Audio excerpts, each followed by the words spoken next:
అనుభవంతో నేను అనుకున్నా పెద్ద మనిషి కదా మనం కూడా ఈ మధ్యకాలంలో ఎప్పుడేం అనలేదు ఏదైతే మీకు చెప్పినో అంతకంటే ముందు నా మీద 181 కేసులు పెట్టిండు చెంచల్గూడ చెర్లపల్లి జైల్లో బంధించాడు ఎన్నో రకాలుగా సతాయించాడు నన్నే కాదు నా కుటుంబాన్ని కూడా పట్టి పీడించాడు కానీ బాధ్యత వచ్చినాక ఆలోచన చేసిన నా కోపాన్ని నా బాధను దృష్టిలో పెట్టుకొని ఇయాల పగ సాధించే కార్యక్రమాలు మొదలు పెడితే ఆయన పై వలగొట్టే పని పెడితే రాష్ట్రానికి నష్టం జరుగుతుందని తూవాన్ పాపన వాడు పోతాడు పోని మనం మంచి పని చేయాలి దేవుడు శిక్ష ఇచ్చిండు నేను ప్రమాణ స్వీకారం చేసినాడే కూలబడ్డాడు నడువిరిగింది ఇంక ఇంతకంటే పెద్ద శిక్ష నేను జైలు వేసినా అయ్యేదేం లేదు ఆయననే ఫామ్ హౌస్ను ఒక బందీఖానగా మార్చుకొని చుట్టూత నా పోలీసులే ఉన్నారు లోపల ఆయన ఉన్నాడు చెర్లపల్లికి పంపించినా చెంచల్గూడకు పంపించినా గదే అవుతుంది కదా ఇక తిండి బరువు నాకు ఎక్కువ అవుతుంది అదొకటి లోపల చెర్లపల్లి చెంచల్గూడ పెడితే ఆయన తిండే తినికి మళ్ళీ ఆయన ఏదైనా కావాలంటే అది చేస్తే సర్కార్కి ఎక్కువ ఖర్చు అవుతుంది తిండి ఆయన సంపాదించేది ఇన్నా ఫామ్ హౌస్లే ఒక బందీఖానగా పెట్టుకొని చుట్టూత మన పోలీసులే పహారా కాస్తున్నారు ఇక ఆయన చేసిన పాపాలకు ఆయననే పోతాడని ఊరుకున్నా ఎప్పుడన్నా ఏమన్నా అన్నానే ఎప్పుడన్నా ఏమన్నా అన్నానా మీరు చెప్పురు ఇక్కడ పాత్రికేయ మిత్రులు ఉన్నారు అందరు నాకు కూడా దోస్తులే కదా వాళ్ళందరూ చెప్పురు ఎప్పుడన్నా ఏమన్నా అన్నానా ఒక్క కేసు అయినా పెట్టినా పోనీ ఈ జిల్లాలో ఎవరి మీద నన్ను ఒక కేసు పెట్టినా ఎన్ని పాపాలు చేసారు వాళ్ళ ఎమ్మెల్యేలు మంత్రులు మీకు తెలుసు కదా ఎంతమంది ఆస్తులు గుంజుకున్నారు మీకు తెలుసు కదా ఎవరినన్నా నేను కక్షతోనేమన్నా చేసినా నేను ఒకటే అనుకున్నా ఎవరి పాపానికి వాడు పోతాడు మనం చూసినా చూడకపోయినా పైన దేవుడు ఉన్నాడు పైనుంచి కిందికి చూస్తూనే ఉంటాడు ఎవరిని లెక్క వానికి రాస్తూనే ఉంటాడు ఎవరిని మిత్తి వానికి చెల్లిస్తూనే ఉంటాడని ఆ మిత్తిలో భాగంగానే నేను ప్రమాణ స్వీకారం చేయడానికి పోయిన రోజే మంచం మీద నుంచి బోర్ల పడి మక్కెలు ఇరిగి మూలకు పడ్డాడు ఇక ఆయన నిన్నొచ్చి పెద్ద మనిషిలాగా మంచి చెప్తాడేమో అనుకున్నా తోలు తీస్తా అని అన్నాడు తోలు తీస్తాడంటేనే ఇక నేను చెప్పదలుచుకున్నా అయ్యేగా నా సంగతి వదులు కానీ మా సర్పంచులు వచ్చిండ్రు రా ఏ తోలు తీస్తావురా నీ తోలు తీసుడు కాదు నిన్ను చీరి చింత కట్టి చింతమడకల ఏలాడేసి కొడతారో లేదో మా సర్పంచులు రా కొడంగల్కి వస్తావా లేకపోతే మమ్మల్ని చింతమడకకు రమ్మంటావా మా సర్పంచులను తోలుతా సోయి లేని మాటలు స్థాయి లేని విమర్శలు ఒక్కటన్నా అక్కడికి వచ్చే మాట మాట్లాడిండా 10 ఏళ్ళు నువ్వు పూర్తి చేస్తే 10 ఏళ్ళు ఎస్ఎల్బి పూర్తి చేస్తే నల్గొండకు 4 లక్షల ఎకరాలకు నీళ్లు వచ్చేది 10 ఏళ్ళు పాలమూరు రంగారెడ్డి పూర్తి చేస్తే పాలమూరు జిల్లాలో 10 లక్షల ఎకరాలకు వచ్చేది కల్వకుర్తి పూర్తి చేస్తే 3.5 లక్షలకు వచ్చేది భీమా పూర్తి చేస్తే 2 లక్షలకు వచ్చేది కోయిల్ సాగర్ లేకపోతే ఏది చేసినా నెట్టంపాటు చేసినా నా మక్తల్ నారాయణపేట కొడంగల్ పూర్తి చేస్తే 1.5 ఎకరాలకు మాకు నీళ్లు వచ్చి ఇవాళ కందులు వండించి జొన్నలు వండించి కల్తీ కళ్ళు దాగి బతికే పరిస్థితి మాకెందుకు ఉంటుండే మేము కూడా మీ లెక్కనే మంచిగా పంటలు వండించేటోళ్ళం మంచి బట్టలు తొడుక్కునేటోళ్ళం మేము కూడా మా పిల్లల్ని చదివించుకునేటోళ్ళం 10 ఏళ్ళు పగబట్టి నారాయణపేట మక్తల్ ప్రాజెక్టును ఈనాడు పక్కన పెట్టి 69 జీవోను తుంగలో దొక్కితే ఊరూరు ఎత్తిపోతల పథకం కోసం మా కార్యకర్తలు ఈ ప్రాంత రైతులు ధర్నాలు చేయలేదా పార్టీలకు అతీతంగా 69 జీవో కోసం కొట్లాడలేదా నీ సొమ్మె ఏం పోయిందా మాకు నీళ్ళు ఇవ్వాలంటే నీకు ఇంత కడుపు నొప్పా నువ్వు మళ్ళీ బయటకు వచ్చి ఇవాళ ఆయన తోలు తీస్తా అంటు తోలు నాది కాదు కానీ ఆ షేక్పేటలో మటన్ కొట్టు మస్తాన్ ఉంటాడు ఆయన రోజు మేకలను కోసి మండి నడుపుతుంటాడు ఆయన చెప్పిన కేసీఆర్ ఖాళీగా ఉన్నాడంటనే తోలు తీస్తాడంట నీ మటన్ కొట్టు మస్తాన్ దగ్గర ఇంత నౌకరీ ఇయ్యండ్రి ఇంత బోటో కూరనో పోయేటప్పుడు ఈయన బొక్కనో ఎందుకంటే పోసిన వాళ్ళకు మామూలుగా తోలు తలకాయలు ఇస్తాం కదా మనం ఇంటికాడ దసరా పండుగ అప్పుడు అవునా మంచి స్వచ్ఛమైనటువంటి నీళ్ళు తెచ్చింది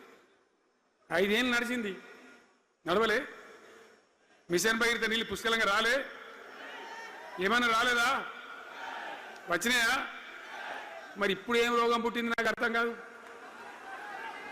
ఇప్పుడు ఎందుకు గుంటుతుంది అది ఎందుకు నీళ్ళు ఎత్తలేవు వస్తున్నాయా ఇప్పుడు మరి ఏం చేయాలా లాగులు వలగదాకా చంపాలే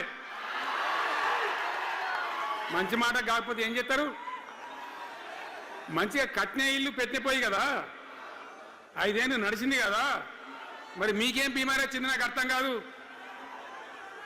ఇంత పొడుగు మాటలు మాట్లాడుతుందా అడ్డం పొడుగు మాట్లాడుతుందా పొద్దున్న లేతే కేసీఆర్ చావాలి నువ్వు 1000 జన్మలు ఇచ్చినా నేను చావనా కొడుకు అనుకుంటున్నావు.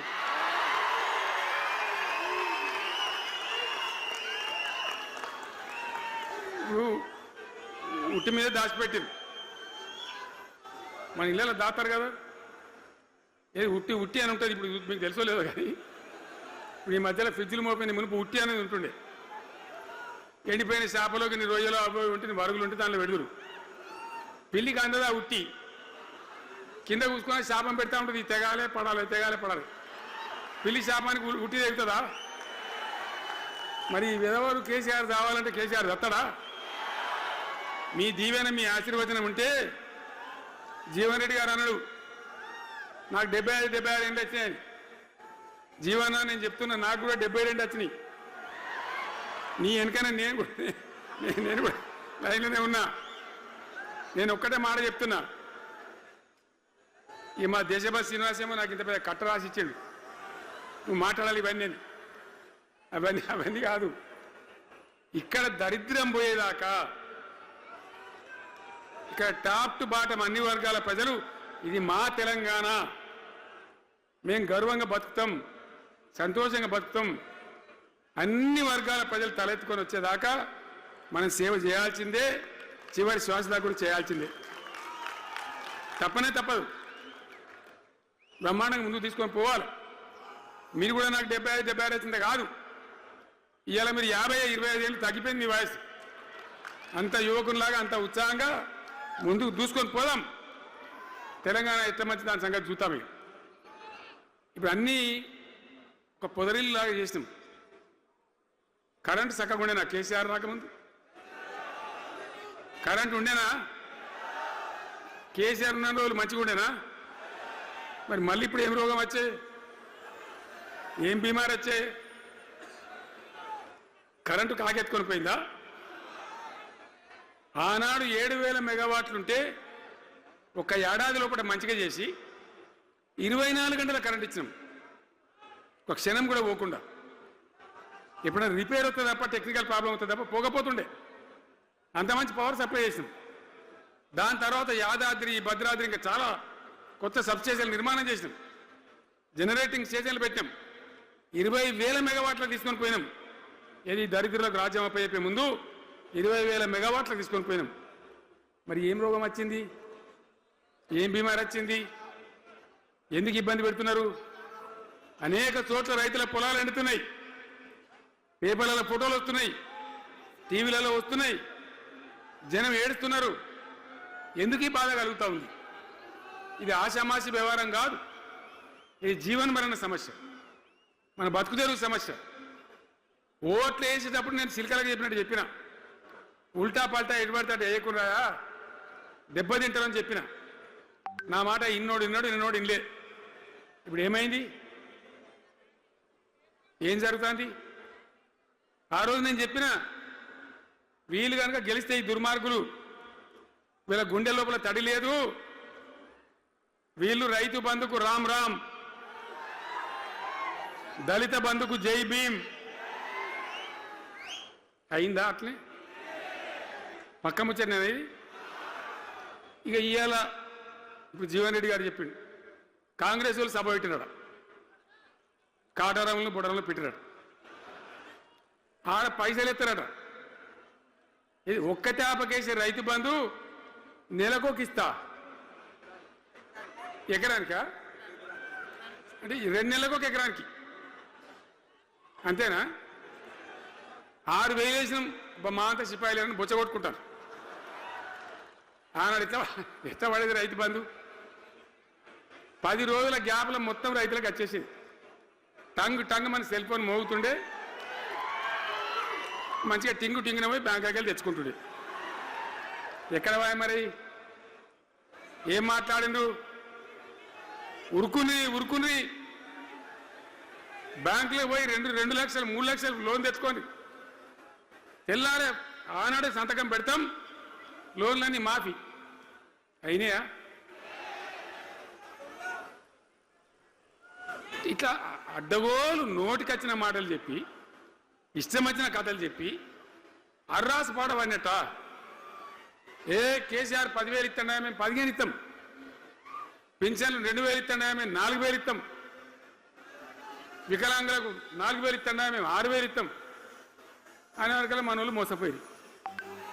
నేను చెప్పిన ఇది మోసంరా నాయన, గోసపడతాము, ఇది అయ్యేది కాదు, ఆర్థిక పరిస్థితి లేదు అని నేను చెప్పిన ఆ రోజే మీటింగ్లలో చెప్పిన.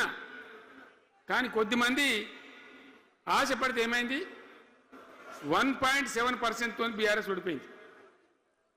మనం కూడా 39-40 ఎమ్మెల్యేలు గెలిచినాం, ఇంకో 10 మంది కొద్ది తేడాతోనే ఓడిపోయింది.